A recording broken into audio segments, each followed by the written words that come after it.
Bangla academy পুরস্কারের জন্য যেসব নামের তালিকা ঘোষণা করা হয়েছিল তা স্থগিত করা হয়েছে। এই তথ্য জানিয়েছেন সংস্কৃতি উপদেষ্টা মোস্তফা সরোয়ার ফারুকী নিজেই। শনিবার সন্ধ্যা ৭টা ৫৪ নিজের ভেরিফাইড ফেসবুক অ্যাকাউন্টে দেওয়া এক স্ট্যাটাসে এই তথ্য জানান তিনি।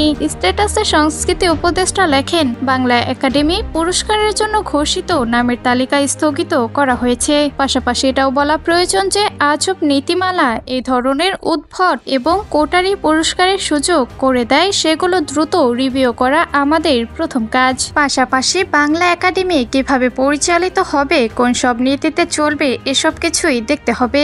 একাডেমির আমূল সংস্কারের দিকে আমরা যাব। এখন দেশের সংস্কার হবে, বাংলা একাডেমির সংস্কার কেন নয়? এর মাত্র ২৮ মিনিট আগে অপর এক স্ট্যাটাসে ফারুকী লেখেন, তিনি এখনো সাংস্কৃতিক বিষয়ক উপদেষ্টা রয়েছেন এবং ৩২ নম্বর রোড খোলা বা বন্ধ রাখা সংস্কৃতি উপদেষ্টার কাজ নয়। ওই স্ট্যাটাসে শেষ অংশে তিনি লেখেন, বাংলা একাডেমি পুরস্কার এবং একাডেমির সামগ্রিক সংস্কার নিয়ে আমরা কাজ করছি।